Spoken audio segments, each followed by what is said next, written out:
Hey everybody, thanks so much for joining us for this first Newcastle Develop event around marketing and comms. My name is Jeremy Pigeon. I'm the Alumni Programs Manager here at Newcastle, and I will be the host for the evening as we discuss with our panelists the sector and some of the challenges and opportunities that are facing marketing and communications. So without further ado, I will introduce our panelists. I'm just going to go around in clockwise order from my image. So the person next to me is Kirsten. Hello, good evening, everyone. I mean, in Germany, at least, it's evening. I'm Kirsten Vogel. I graduated from Newcastle University in 2012. I did my MA in International Multimedia Journalism. Afterwards, I started working in online journalism as an online editor. And then I kind of grew more into digital communications and marketing. And I've done a lot of public relations, crisis communication, social media for startups, smaller companies, but also corporates. And last year I joined as a senior social media consultant for Bosch Siemens Home Appliances at their headquarters in Munich. And I'm mainly doing their global digital transition. And yeah, I'm happy to be part of this tonight and looking forward to answer interesting questions. That's great. Thanks very much. The next person along is Nicola. Hi everybody. Thanks for the intro. Yeah, I'm Nicola Downs, and I studied at Newcastle from 2004 to 2007, and I did a business management degree. After leaving uni, I immediately entered the world of digital marketing, not knowing very much about it because there was nothing about digital marketing on the syllabus then. And I've worked in D2C e-commerce ever since. I did 4 years agency side across marketing and website builds, and then moved brand side in 2012, initially working for bigger corporates across PZ Cussons Beauty and News UK. And then after 4 years, I made a move into a niche a bit better suited to me. And I've worked in high growth startups who needed their first senior digital marketing hire, and spent 5 years leading the marketing e-commerce teams at both Biscuiteers and Flowerbox. And then 12 months ago, I made the move to become an independent consultant to support similar businesses that needed flexibility during periods of high growth or change. And I've since worked in beauty for pure play e-commerce brands Naturally Resonate and Feel Unique. And I'm currently working with the amazing team at All Plants, who are a B Corp vegan food brand. All of whom have needed my support in customer retention following exceptional growth in the last 12 months. So that's me. Very excited to be here too and be part of the discussion tonight. Great, thanks, Nicola. The next person on my sort of wheel of panelists is Jack, who's next up. Hi, thanks everybody. I'm Jack Goodman. I did not graduate from Newcastle University. My connection is far more complicated now, but I won't bore you with that. My consulting firm, with the incredibly creative name of Jack Goodman Communications, helps companies manage change by training leaders to communicate more effectively. And until 2019, I was at Thomson Reuters for 15 years, where I headed up employee communications for several of the company's businesses and functions. Before Thomson, I was with IBM, where I co-ran the company's intranet, and before that, I ran internal comms at McGraw-Hill, and I started my career in public relations in New York. A few years ago, while I was at Thomson Reuters, I realized a couple of things. And the first was that I was spending more and more of my time on communicating big organizational changes that were taking place across the company, everything from downsizing staff to integrating acquisitions to putting technologies in place. And the second was that despite all the effort the company was putting into developing leaders, there were no programs in place to build skills around communication, which is kind of ironic because most of the communication in any organization doesn't come from people like me who have it in their title. It's really taking place between leaders and their teams. So I developed a series of workshops for developing leaders' communication skills, particularly around the context of change. And every time I do a session, somebody would inevitably say, you know, my folks would really benefit from this too. So these sessions became a labor of love, and in addition to my day job. And when I started my own firm in 2019, the focus was to really go full time on helping organizations communicate change more effectively. So I think I take a similar approach to what Nicola is doing, albeit from a slightly different angle. But delighted to be here. Wonderful. Thanks very much, Jack. And finally, our fourth panelist for the evening, Tom.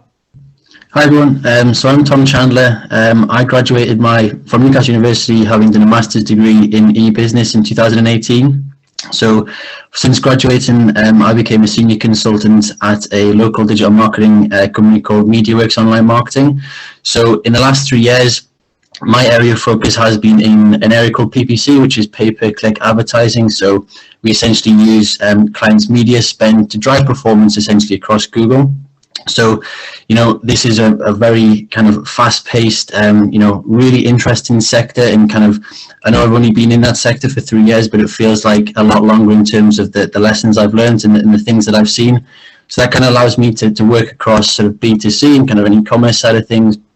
But also I've seen from a B2B perspective. So I think that's kind of, where my skills have came from, and, from doing my master's degree in e-business, it allowed me to kind of perfectly fit into a digital marketing role, because I was able to get an understanding of the more complex technical sides of the digital world, but also being able to develop the more softer skills that you kind of have to, or is needed within a digital marketing world in regards to the creative side of things. So yeah, that's me, and I'm very honoured to be a part of the panel today. That's great. Thanks everybody for doing a really brief introduction of yourselves and how you position within the broader sector, which is absolutely great.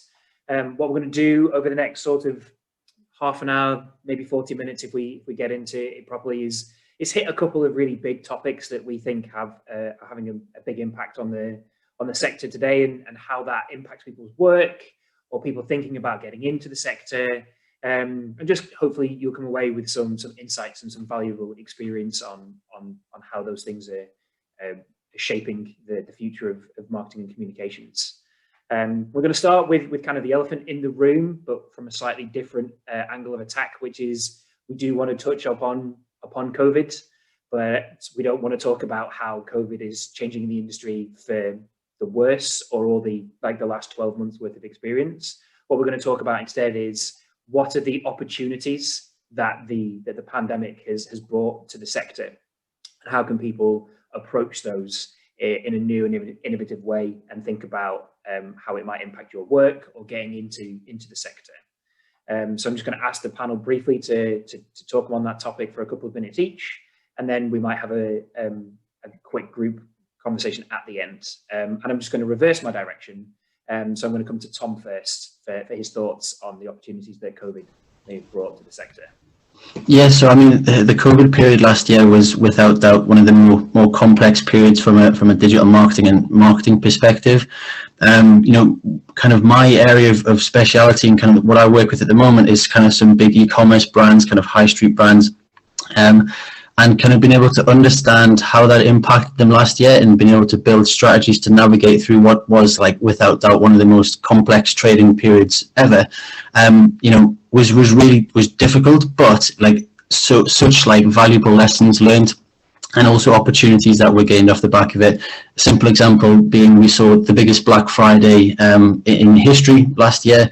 So from that perspective, albeit being challenging, it did present lots of opportunity in terms of lots of kind of consumers who were traditionally offline moving sort of onto that online space, and the performance we saw off the back of that, was pretty substantial.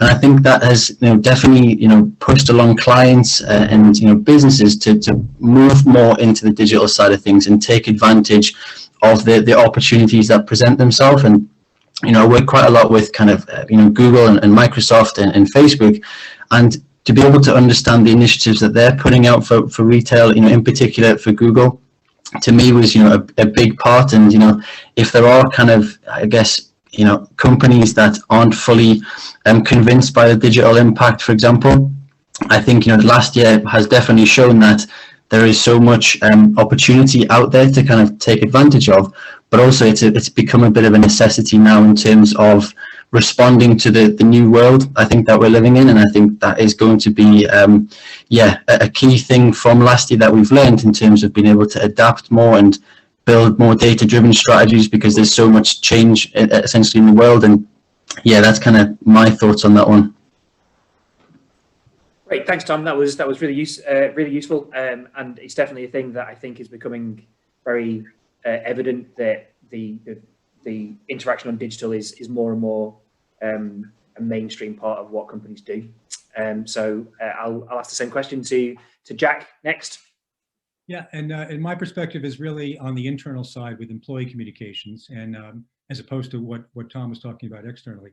But what I think is interesting is that, notwithstanding the fact or the ways in which COVID has disrupted pretty much everything, I think it's fair to say that since the pandemic started, whether the issue was around helping employees understand how to stay safe, or how to navigate working from home, or how to better understand racial inequities in the workplace, communications has never been more important or more valued.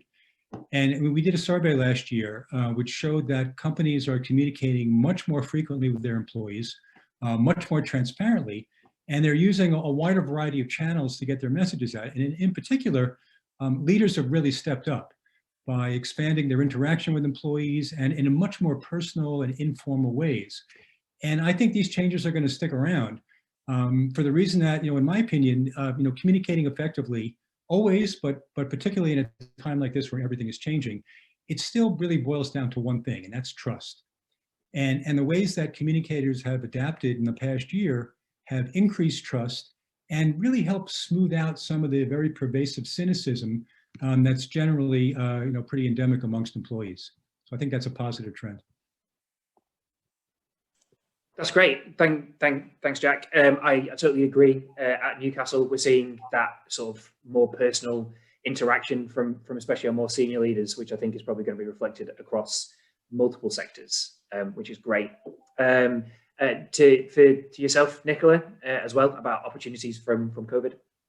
I would definitely echo what Tom and Jack have gone through there. I think Jack was talking about internal comms and around being personal and informal and honesty, and actually I think the same is for direct to consumer as well. And I think in the businesses that I've been in, I think we've been in the unique position to have that relationship and be part of something and support people and reassure people as well with things that are going on. And we've had a lot more kind of understanding around, to Tom's point around acquisition.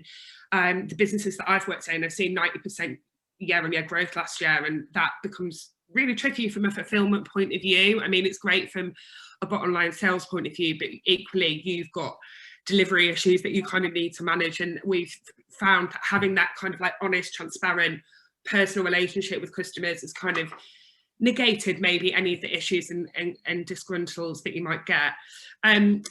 I think, and what I've seen, the massive opportunity for e-com businesses, which is, my area of specialism, I guess, is just around retention and around the customer. So we've seen, across the board, huge acquisition last year, and now it's about, okay, what do I do to keep those customers? How do I keep them as part of the business? And yeah, what does that strategy look like? So there's been a huge influx of kind of not only job roles, but interest around retention strategy, especially in the startup world, who typically go acquisition heavy to kind of build up their profile and customer database. There's definitely a shift towards, right, I need to retain these people now. So I think that's I know that that's a really important area of focus for a lot of businesses at the moment, and yeah, I think that's where the opportunity is now. Great, that's really useful, Nicola. Thank you very much. And Kirsten, as well, for yourself, some of the maybe opportunities that COVID has brought. Yeah, I think there are lots of opportunities actually, and for me it was quite challenging last year because right before the pandemic started, I actually decided to start a part-time job in innovation management consulting, and then also become self-employed. And then that whole pandemic started, and then yeah, things didn't work out as I expected them. But then yeah, BSH came to me and they asked me and offered me this really great position. And I was pretty open-minded, and they only gave me like a fixed contract, but I thought, okay, maybe I'll take the chance and we'll see how that goes. It was also the first time that I started like the full job in home office. I mean, I've done home office before, and I was very curious about that, and I haven't even like met anyone before I started there.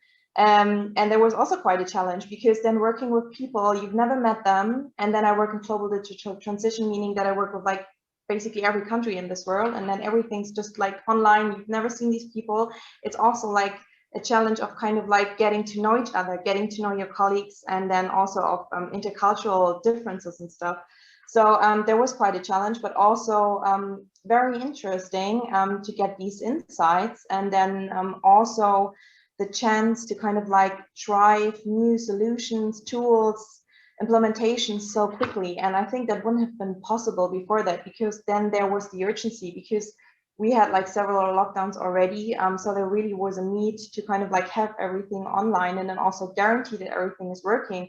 And that's actually really great. And that wouldn't work without trust. And I really appreciate that, because I also receive a lot of trust, and also like what Jack already mentioned as well. It's so important.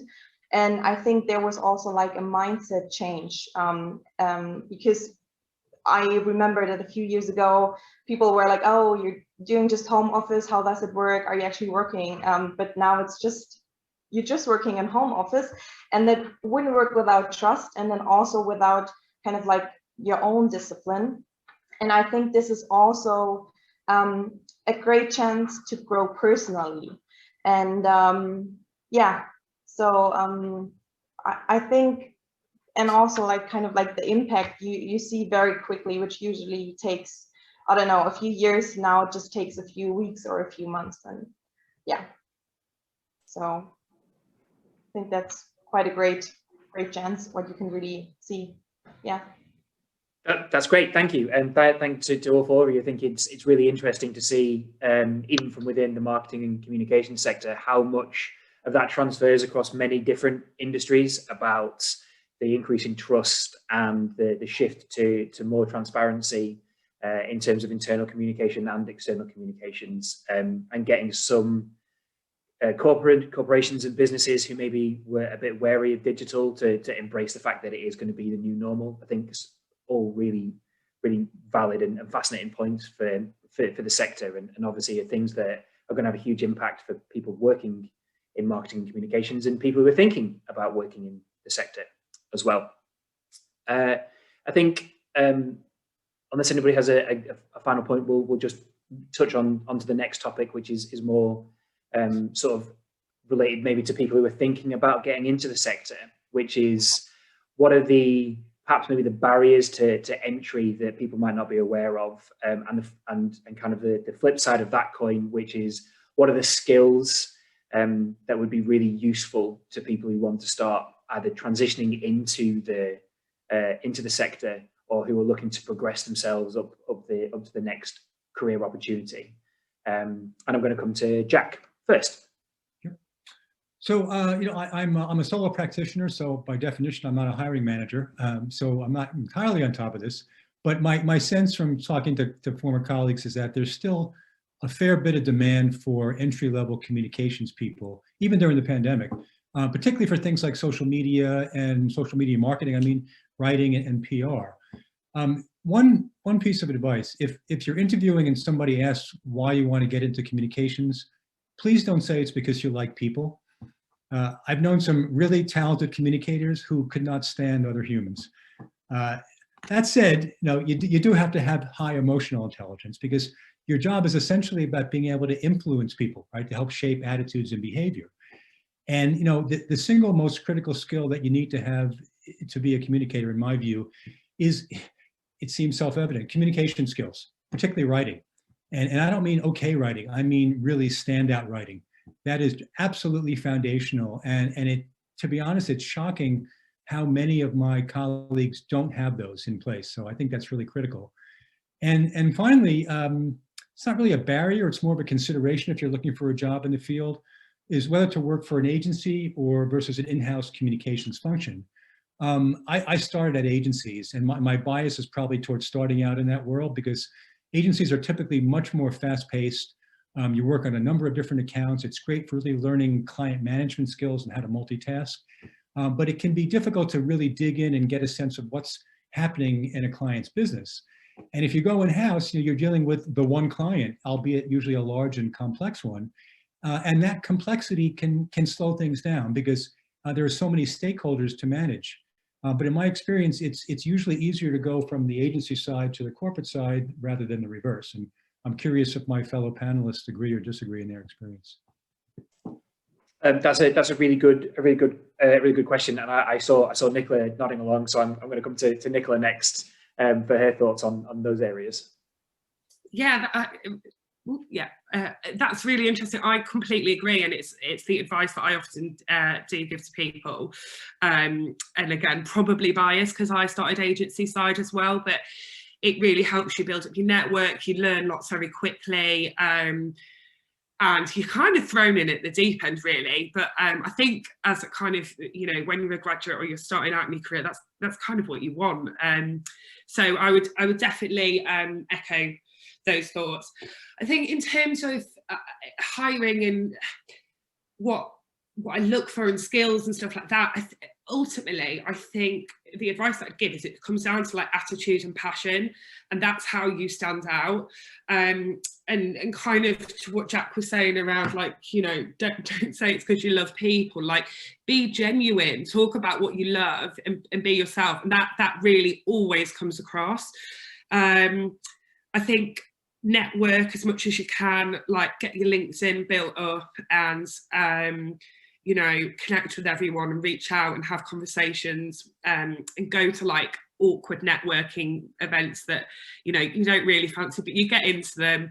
And then for some more like sort of specific skill sets, I think know your commercials, like understand whatever it is, break even, ROI, whatever those acronyms that you need, and show aptitude there, and and just any relevancy that you can add to tailor your experience to the specific job that you're going for, then go for it. Lots of different things. Those are just kind of my initial thoughts that I'd share.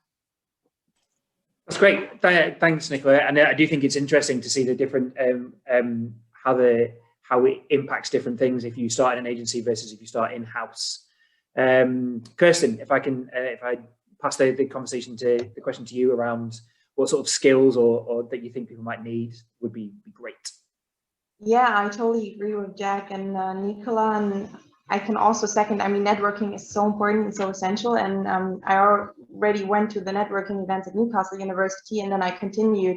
And kind of like these trade fairs became one of my second home, and I always really enjoyed going there and connecting with people.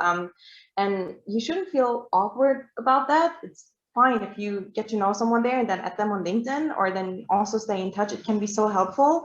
And today I'm actually also a professional networker, so I'm very well connected with like the whole startup scene over here. And I also kind of like always bring people with companies, corporates, agencies together. And I would also say it's very important that you're flexible and that you can easily adapt to change, because this whole environment is changing so rapidly. And I mean, we've all experienced it last year. So that's really important. And then also be authentic. I think this is also one thing I always recommend. And emotional intelligence is, I'd say it's very important today, because otherwise you won't grow personally as well. And that's also important because you want to kind of like get somewhere at some point. So yeah, this is what I'd recommend, or what I'd say. That's great. Thanks very much. And Tom, for yourself, what do you think on this? Yeah, so I think like being agency side at the moment, I would definitely kind of reiterate what the guys were saying is like, it's very fast paced, very demanding, very exciting, and you get thrown in at the deepest of deep ends. But kind of what I kind of look for in terms of, kind of having something that is beneficial, and kind of what I look for when like in my team is having that kind of strength of character to voice your opinions about kind of how we look at a project or a task or a process, whatever that may be. Because in the kind of, I guess, the marketing sector, or kind of I'm looking at more specifically the digital side of things, there isn't always a right or wrong way to approach a project or a task that may be in hand. So I think having your own kind of authentic beliefs about how you think something should be, and then having that kind of strength of character to be able to kind of articulate and convey that, you know, with, you know, a variety of different stakeholders, it could be internally and externally. That to me is a real asset, that if you are looking to get into this sector, and in particular the agency side of things, that's kind of what I would look at as being the biggest asset for someone that might be coming at it you know, fresh-faced, but will allow you to really kind of develop and get the most out of it.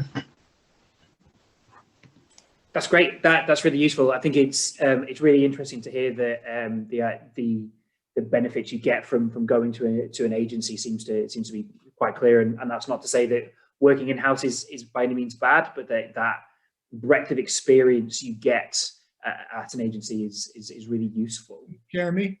Yes.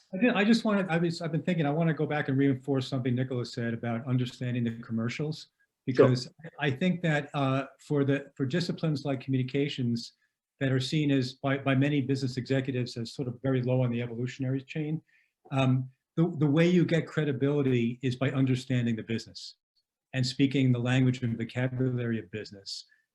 So I just wanted to underscore that point. I think it's really critical. Thanks, Nicola. That's great. We actually had a question come through to this, which is something I know has been asked before internally as well, which is, in terms of networking, are there any online communities an individual can join that helps them grow their peer networks, I think above and beyond like LinkedIn, which I would expect is the known one? For me, I think LinkedIn does its job, and I don't think you need to spread yourself any thinner than that, but other people might have an opinion. There's a really interesting network that I found on LinkedIn called the Copy Club, which is for entrepreneurial marketers. So there's a lot of stuff around the food world, but it's all D2C, and it's for businesses that are around sort of 1 to 5 million. It was started by someone who was at P&G and went to Propercorn and didn't have a massive team in-house anymore and wanted a network of entrepreneurial marketers to connect with. So that's a brilliant one.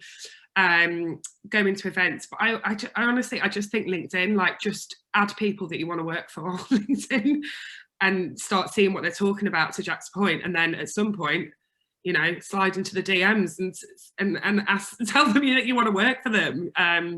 You've just got to, go for it, I think. I would completely reinforce that, because LinkedIn, I think you need to think about networking as a multi-stage process. And the first stage, I mean, if you're not going to go up to somebody and say, hey, give me a job, they're going to dismiss that.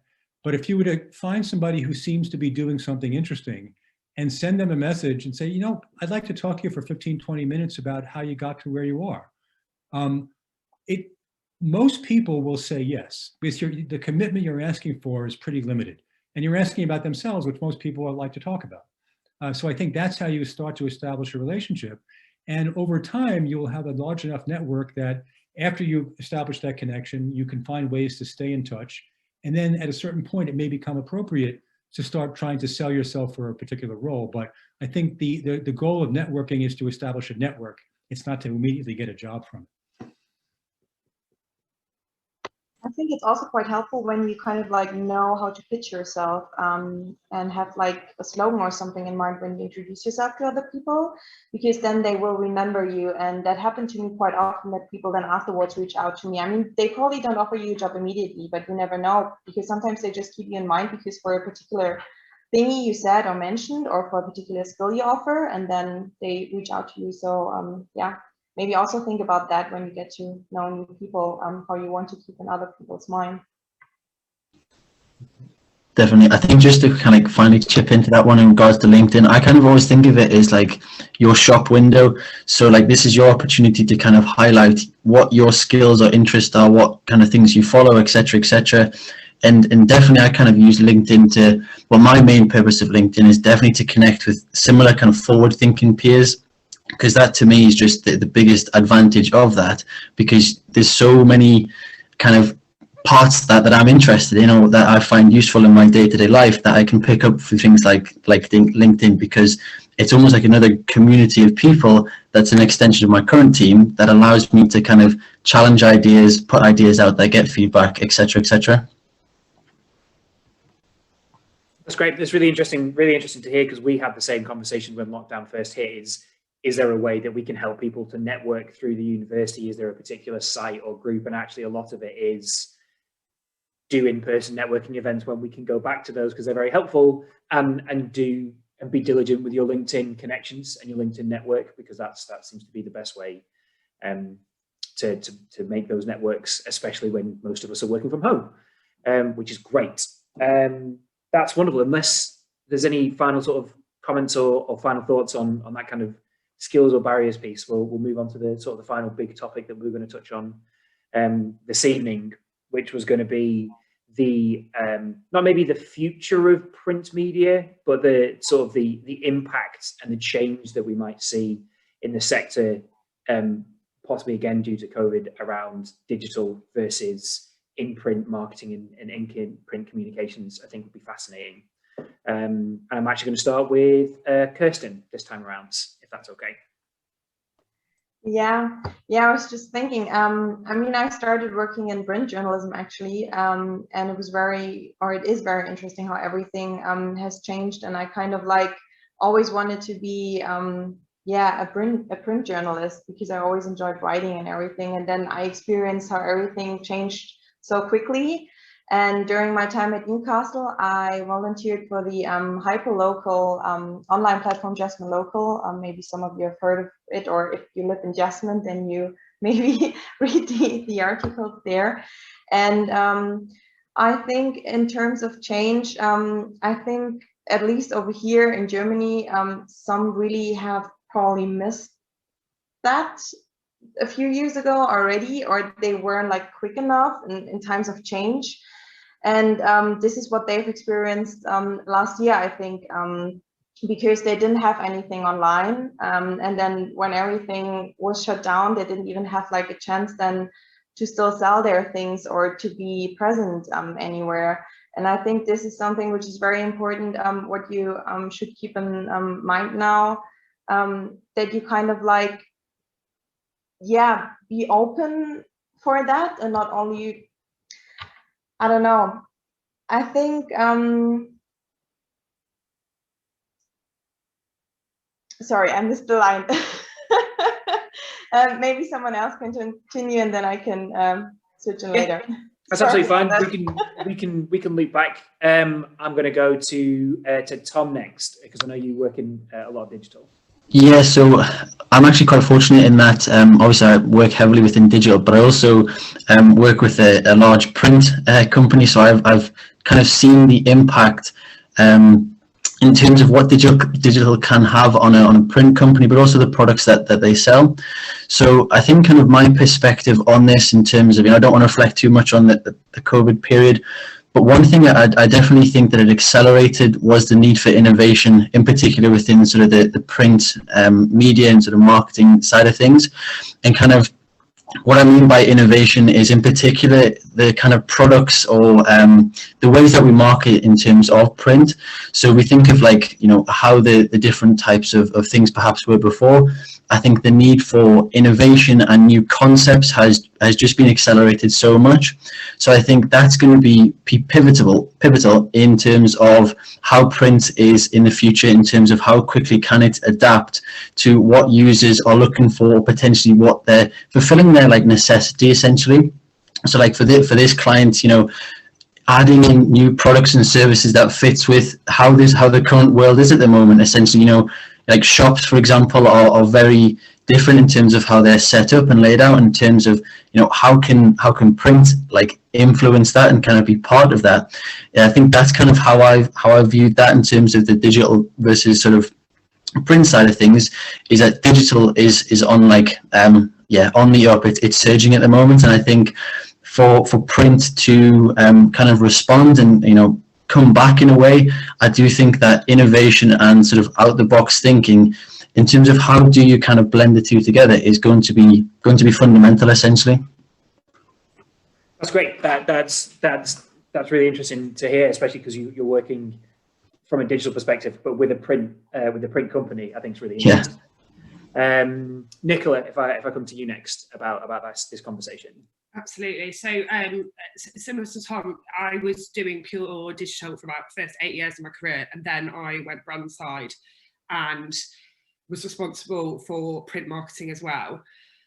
When I talk about print marketing, for what I'm going to say, will be referring to direct mail, inserts, your product dispatch, not really magazine and not really kind of like outdoor, which it's not really print, but it's kind of printed. So I mean more your own marketing collateral. And there are so many different elements to this. So I'll try to condense it. Firstly, I think it depends on the size of your business.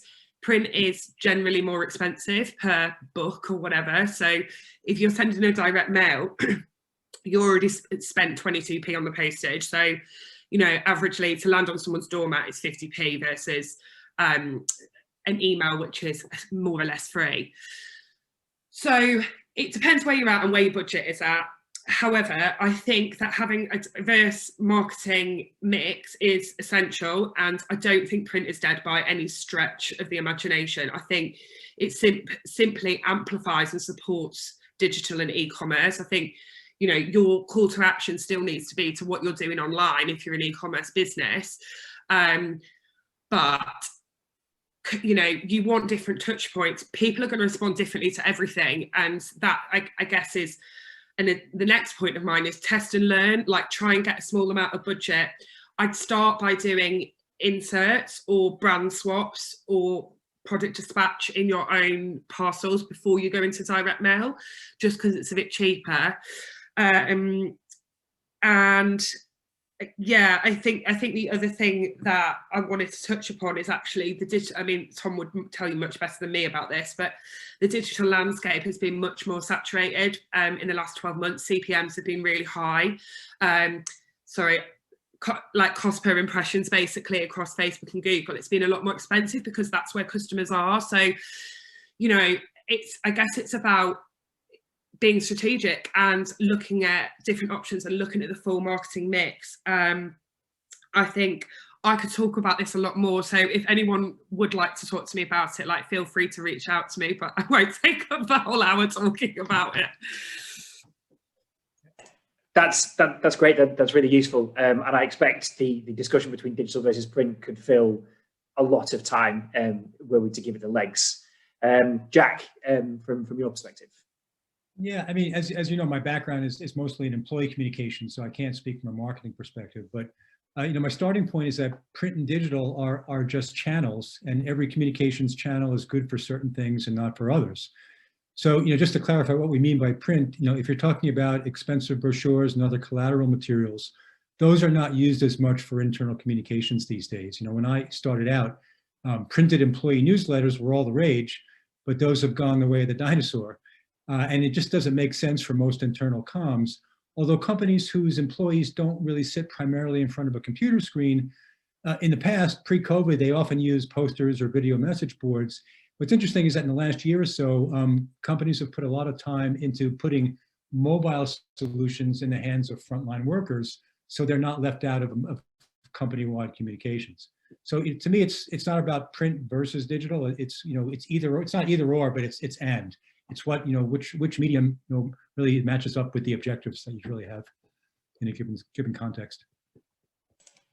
That's great. Thank you. I do think people, including myself, forget the idea that it's not either or. It's often one and the other, and the most appropriate channel is what you're looking for, which is great. We did have a question come through, which was with the increase in social media and influencers, do you think companies are changing their strategy on digital promotion and awareness as well as print media? Or is that a very separate topic for a whole nother conversation? Next week for our conversation. Yeah. I'm perfectly happy if there's no like strong responses for this one immediately. I'm happy if we want to sort of take that one on board, and I might ask for maybe some thoughts a little bit, sort of like offline, and we can we can maybe post that out to people who attended in a little bit, if that's more helpful, because I appreciate that's a complicated topic that raises quite a lot of questions, if that's okay. Great. We're about 15 minutes away from the end, so I'm going to try and go through some of the questions that we had submitted ahead of the conversation, ahead of this event. I'm not going to be able to get to all of them, so I apologize to people watching in advance if we don't hit your question. We are going to try and cover a few of them. I think one of the ones that's come up that's really interesting is what are your views on the need for people to take specific additional qualifications like marketing qualifications or communication qualifications beyond their degree? And I'll start with Nicola this time around. I don't feel like I didn't want to do any more studying after uni. This is me personally. I was like, cool, I've got a degree, I'm done. I think it's very impressive when people do. I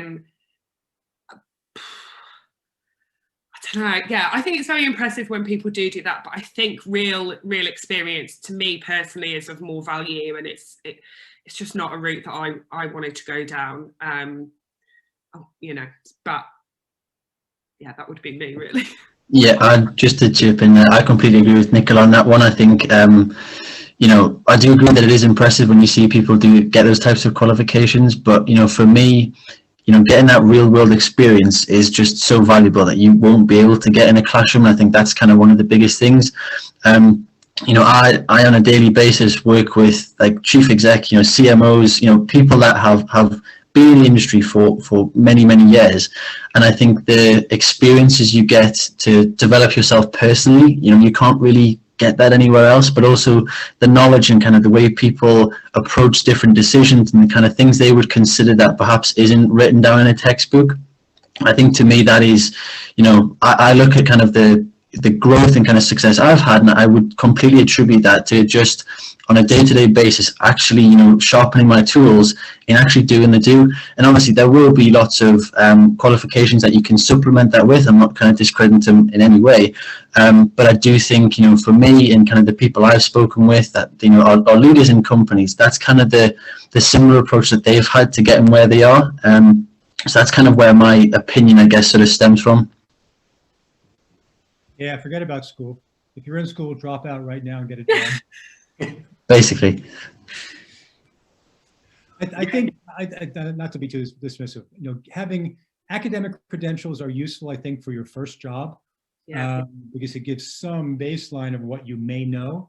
But, you know, everything that I've seen about, you know, formal academic communications programs, they're marginally connected to the real world. So as I said before, get a liberal arts education, learn how to write, learn how to present, learn how to think. And I think Nicola or Kirsten said it's about, you know, it's about attitude and the willingness to really kind of take on more responsibility and go 4 or 5 steps ahead and take the initiative. You can learn the skills on the job with the right attitude. Yeah. Yeah, and I mean, since this whole area is changing so quickly, I think it's very important that, yeah, you really kind of like also learn from what you're doing every day. And I mean, if there are opportunities also within your company, you can just complete workshops, even qualifications there. I mean, this is what I did. So I know that Google offers so many workshops for free. They used to do that offline, now it's all online, but you can go there. It's about storytelling, it's about presenting. And then, I mean, if you work in social media, if you work in digital communications, it's obviously important that you know about new tools. I mean, Clubhouse just went big here at the beginning of this year, so you should have heard of this if you work there and if your company is about into introducing a new tool or something like that. But this really, you learn it when you're in that kind of like world, and I would also then, yeah, recommend following the right groups, following the right people, and yeah, checking on that regularly and also putting some effort in that. But in the end, no one really asks if you have like 2 or 3 master degrees or a PhD, because in the end, it's about your skills, what you know, how you approach these skills, and also about your personality. So yeah. Great, that's all really helpful. It's interesting to know that obviously having having the uni degree is very useful as a good platform, and for a lot of the students and graduates, it's that idea of come out of university with your degree and then use that as your starting point to develop yourself professionally, rather than saying, oh, once you've got this degree, you need to get this qualification and this extra bit and then this extra bit as well, which I think is, in a lot of respects, makes things more accessible, because it is get your degree, get into the real world, and then learn by experience, rather than spend more and more time in qualifications and in the classroom, which I think is really useful to know. Which is great. One of the other questions, which I think is probably a common question that comes up, is what advice would you give yourself if you could go back to when you were starting in your career? If there's one like really big, important thing that you could say, do this or learn that. I'm happy. You didn't. Go ahead, Nicola. Sorry. Oh yeah. Okay. So I would say I had a bit of an epiphany last year when I started my own business, and this is probably the advice, I guess, that I would give my younger self. I think build your career around the life that you want, not build your life around your career. I'm sure many other people can, empathise with this, but I think in your 20s you come out of uni and you've gone to Newcastle University. It's a great and amazing university, and you are a bit of a high achiever, and you can end up chasing the career ladder. And I think one thing that I found really useful is stepping back and thinking, right, what do I want out of life? Travel, time with family, enough money to kind of pay my bills, and then how does my career fit into that, rather than the other way around. And the other thing that happened to me last year when starting my consultancy was, for the first time, I thought, well, if I fail, it's fine. And I genuinely never thought that before. I just thought, you've always got to push on and succeed and get the job promotion or whatever. But for me, working for myself over the last year has been amazing, and the best thing I've ever done. And I think allowing yourself that room to think about what you want from your life, and giving yourself a bit of capacity to learn yourself as you would in a business that you're in, is probably what I would say.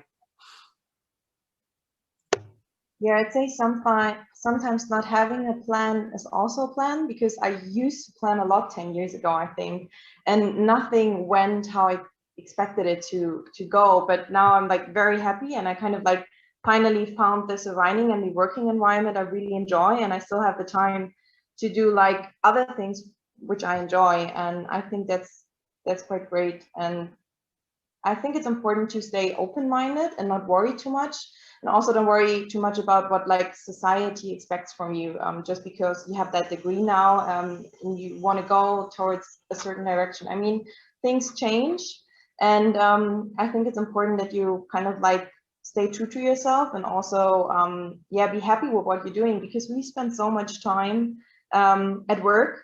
And I think it's also important that you enjoy what you're doing there. And for me, it's also important that I kind of like inspire others with what I'm doing, and that it also kind of like see the impact there, and that I get something back.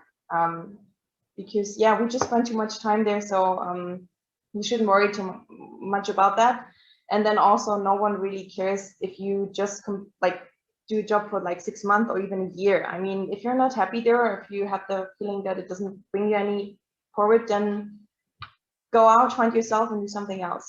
It's not the end of the world. And this is something I've really learned, and which brought me where I am now. So yeah. Yeah, I have three things, and the first one echoes exactly what Nicola said, which is don't worry too much about making bad career decisions, especially early on, because even if it doesn't work out, you've learned something about what you don't want, and that's really, really useful. The second is there's a lot of talk about finding your passion, and that feels like a big burden. I think focus on find what you're interested in, but interest is a bit of a lower bar than passion. Passion usually comes from really deep knowledge, which probably takes a little bit longer to get to, unless you're really lucky. And then, but it's all premised to me on really knowing yourself. And that sounds, it's a superficial sentence, but I think it's really critical, because unless you sort of dig deep into yourself and know what motivates you and what you like and what you're interested in, what you like, and how do you marry those together, that will help you make better decisions. Cool. I guess from my perspective, so I guess me as a person, I'm really competitive. So I think if I would kind of go back and kind of reflect on what I could have done better, or perhaps give myself some advice, is I was always in the mindset that I was like competing with my own team, or competing with others that were essentially working with me. So I would spend sort of too much time almost focusing on, I've got to be better than that person, I've got to be better than X, Y, and Z.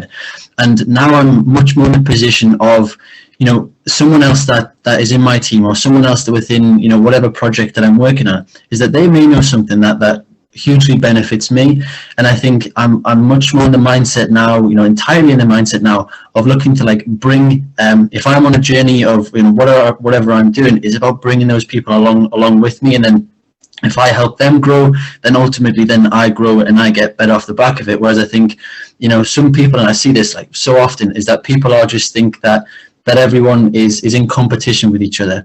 I completely kind of see now that the more organic approach is to help one another and to help people within your team, because if they do well, then, you know, in turn you will also do well. I think that's like definitely one of the things that I've kind of picked up, you know, comparing, you know, my first few weeks and months in terms of starting a new role as a graduate to now as a much more mature person, as, you know, kind of identifying what it actually takes to find something you're passionate about, but then, you know, be a success within that, but done so in a way that, you know, that helps everyone that you're working with. Yeah, I think that's really important. That collaboration is often the much more productive overall route of going things, rather than being all out competitive every time. We've probably got time for just one more question, because I appreciate that we've been on for an hour already, and it feels like we've only really got legs under this already, because there's so much to talk about. But one of the questions was, what one thing has been most helpful in advancing your various careers and the earning power that comes along with developing your career? Good question. That's a tricky question. A good question. That is a good question. Say the question again, Jeremy, please. Yeah, So, leave that one more time. Sure. What one thing has been the most helpful in advancing or developing your career, and like the subsequent earning power that comes along with progressing in your career? I think just for me, on like I guess a quick one on this, that, you know, one of the demands that I have is to be able to communicate with people that are junior members of staff, then being able to also be able to communicate with people that are leaders of companies. So I think having the ability to do that and articulate yourself so that, you know, a junior member of staff understands something, you know, really simple, versus the technical officer of a multi-million-pound company. I think being able to scale up your communication abilities, your confidence abilities, in a way to be able to, you know, convey a clear and concise message about, you know, a project or something you're working on, or you know, a problem you're trying to face. To me, that is the biggest thing that, you know, will allow you to sort of progress through your career, because, you know, I think that is a fundamental part, is to be able to, you know, communicate your thoughts and ideas to other people all throughout the scales of kind of seniority within a business. That's a really good point, Tom. And as I think all of us on the panel are consultants, and, you know, the first thing you learn as a consultant is you have to sound confident, even if you have no idea what you're talking about.